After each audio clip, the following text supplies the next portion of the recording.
Doctor చేసే పని doctor చేయాలా, లాయర్ చేసే పని లాయర్ చేయాలా, ఇంజనీర్ చేసే పని ఇంజనీర్ చేయాలా, స్పోర్ట్స్ మ్యాన్ చేసే పని స్పోర్ట్స్ మ్యాన్ చేయాలా, క్రికెట్ ఆడేవాళ్ళు క్రికెట్ ఆడాలా. నేనే డాక్టర్ అయిపోతాను, నేనే ఇంజనీర్ అయిపోతాను, నేనే క్రికెట్ ఆడతా అంటే ఇట్లయితుంది అనమాట. మనం పరిపాలనలో ఎవరు బెస్ట్ డాక్టరు, ఎవరు బెస్ట్ ఇంజనీరు, ఎవరు బెస్ట్ లాయర్ అని చూడాలి. కానీ అది నేనే చేస్తా, ఇది నేనే చేస్తా అని చెప్పి ప్రతి వారం పోలవరం అని చెప్పి ప్రతి సోమవారం పోలవరం అని చేసిన పని ఏమంటే మొత్తం డ్యామ్నంతా డ్యామేజ్ చేసి పెట్టినారు. అసలు నిజం చెప్పాలంటే రాజశేఖర రెడ్డి గారి టైంలో ఆ కెనాళ్ళు అవన్నీ అక్విజిషన్ చేసినందుకు సరిపోయింది. కానీ ఒక ఉదాహరణ చెప్తాను.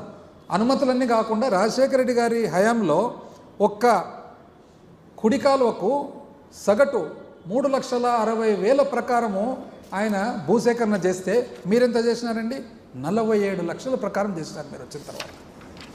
రాజశేఖర రెడ్డి గారి టైంలో ఒక కుడి కాలువ మామూలుగా డిజైను 11,650 క్యూసెక్లు ఉంటే ఇది పెంచితే మేలని చెప్పి 17,500 క్యూసెక్ మార్చడం జరిగింది. ఎడమ కాలువ 8,000 క్యూసెక్లు ఉండేది 17,500 క్యూసెక్లకు మార్చడం అంటే పెద్దగా చేయడం జరిగింది. ఆ పెద్దగా చేసి పూర్తయిన పనిని డిపిఆర్లో కూడా మీరు కనీసం పెట్టలేకపోయారు. దీనికంతా కూడా కారణమేమి? ఒకటి అర్థమన్నా కాకపోయిండల్లా, లేదా కంప్లీట్గా అన్నీ మేమే చేస్తామని చెప్పి అట్లన్నా పోయిండల్లా, లేదా రాజకీయ కారణం అన్న ఉండాల. 2016 వరకు 2 సంవత్సరాలు లేట్ చేస్తారు. 2016 నుంచి 18 ఈ డిజైన్స్ అనుకుంటా, అదనుకుంటా, సోమవారం అనుకుంటా, పోలవరం అనుకుంటా లేట్ చేస్తారు. 18 నుంచి కేంద్రంతో కొట్లాడుతుంది, ప్రభుత్వంతో కొట్లాడి మళ్ళీ దాన్ని ఆపుకుంటారు. దీనికి నిజం చెప్పండి, మీ ఫ్లిప్ ఫ్లాప్ కూడా ఒక కారణం. ఎంతమందితో అండి? United front, national front, communist party ఒకసారి, రెండోసారి బీజేపీ, ఒకసారి రెండోసారి, మధ్యలో టీఆర్ఎస్, మధ్యలో మళ్ళీ కాంగ్రెస్, మళ్ళీ బయట మళ్ళీ కాంగ్రెస్, ఇన్ని రకాలు పోతే ఎట్లా తయారవుతాయండి? ఒక రాష్ట్ర ప్రభుత్వము కేంద్ర ప్రభుత్వంతో ఎంతో కొంత నిలకడతో ఉన్న రిలేషన్షిప్ ఉంటే రాష్ట్ర ప్రభుత్వానికి మంచి జరుగుతుంది. కాబట్టి ఏదో ఒకటి ఇట్లన్నా ఉండాలి, అట్లన్నా ఉండాలి. దీనికి అసలు ఇంకొక డౌట్ కూడా వస్తుంది.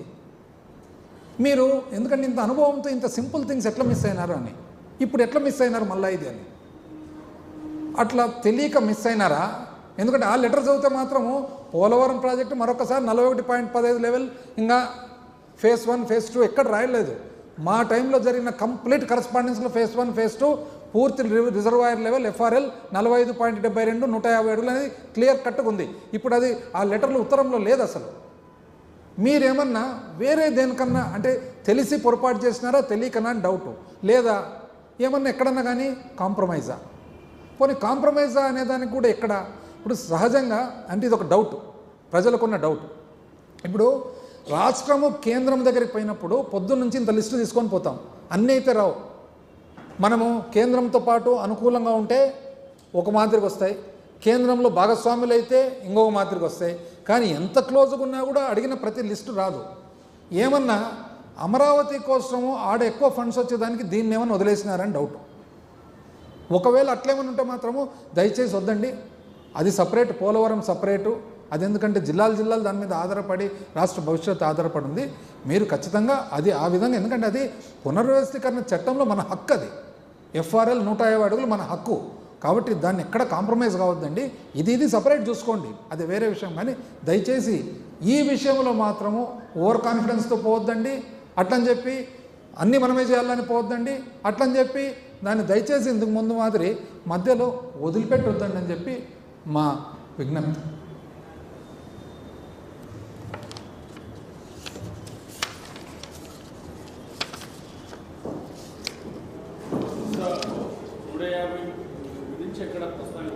ఎక్కడండి?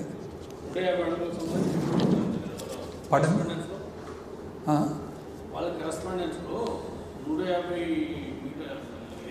35.72 లేటెస్ట్ కరస్పాండెన్స్లో లేదు. అదే మాకు చాలా ఇబ్బందికరమైన పరిస్థితి.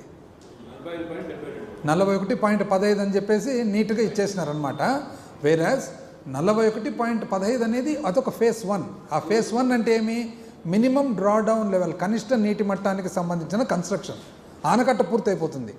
45.72 అంటే 150 అడుగులు ఎప్పుడు వస్తుందంటే దానికి సంబంధించి పునరావాసము అండ్ ఇది దానికి భూసేకరణ.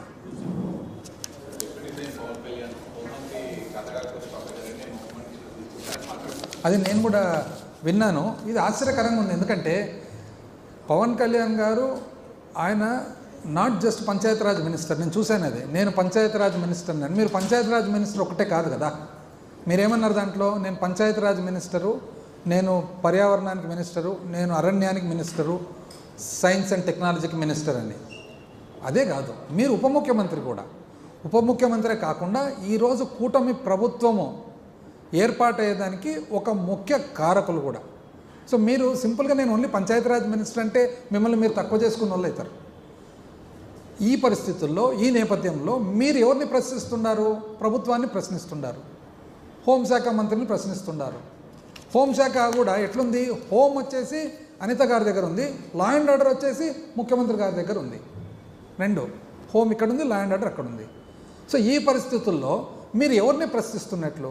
మీరే అధికారంలో ఉన్నారు, మీరే ఉప ముఖ్యమంత్రిగా ఉన్నారు. మీరు మిమ్మల్ని ప్రశ్నిస్తున్నారా? మీరు మీ ప్రభుత్వాన్ని ప్రశ్నిస్తున్నారా? మీరు ప్రత్యేకంగా ఒక మంత్రిని ప్రశ్నిస్తున్నారా? ఒక ముఖ్యమంత్రిని ప్రశ్నిస్తున్నారా?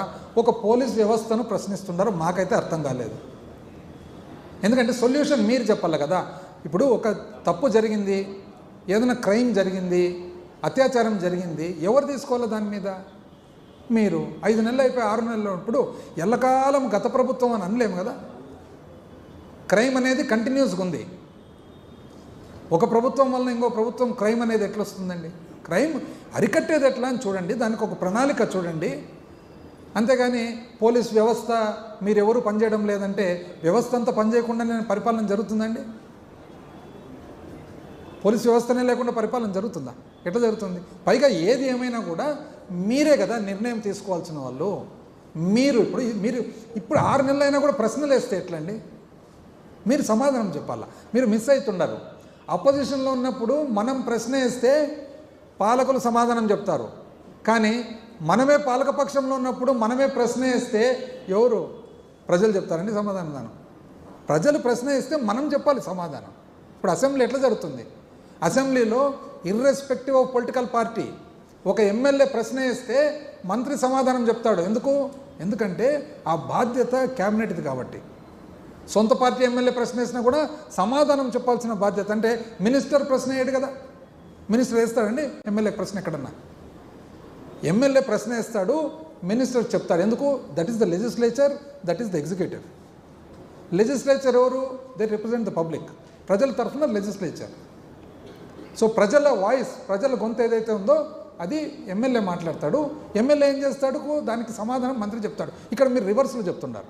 మీరే ప్రశ్న వేస్తే మంత్రిగా, మీరు మామూలు మంత్రి కూడా కాదు కదా, మీరు ఉప ముఖ్యమంత్రి. ఉప ముఖ్యమంత్రి కంటే కూడా మీరు ఈ కూటమి ప్రభుత్వంలో చాలా కీలకమైన పాత్ర మీది. కాబట్టి మీరు నేను ఓన్లీ పంచాయతీరాజ్ మినిస్టర్ అని చెప్పి తక్కువ చేసుకోవచ్చు. మీరు ఇమ్మీడియట్గా ఏం చేస్తారంటే ఎక్కడైతే మీ దృష్టిలో తప్పులు జరిగినాయి అన్నారో ఆ తప్పులు సరిదిద్దడానికి ఒక ప్రణాళిక. నేను ఇంకోటి కూడా విన్నాను దాంట్లోనే, 30,000 మంది ఆడపిల్లలు. మంచిది, ఎక్కడున్నారు మీరు? 6 నెలలు అయింది కదా వచ్చి. 6 నెలల్లో ఒక్కసారి 30,000 మంది మిస్సింగ్ పిల్లల పేర్లు కావాలి కదా. అసలు ఇప్పుడు 30,000 మంది మనం ఈ రూమ్లో ఉన్నాము, 5 మంది మిస్సింగ్ ఉండారంటే మిస్సింగ్ వాళ్ళ పేర్లు అడ్రస్ తెలుస్తేనా మనం పోయి ఎతికేదానికి? పేరు అడ్రస్సే తెలియకుండా ఎవరికోసం అంటే 30,000 మంది ఎవరికైనా ఎతుకుతాం?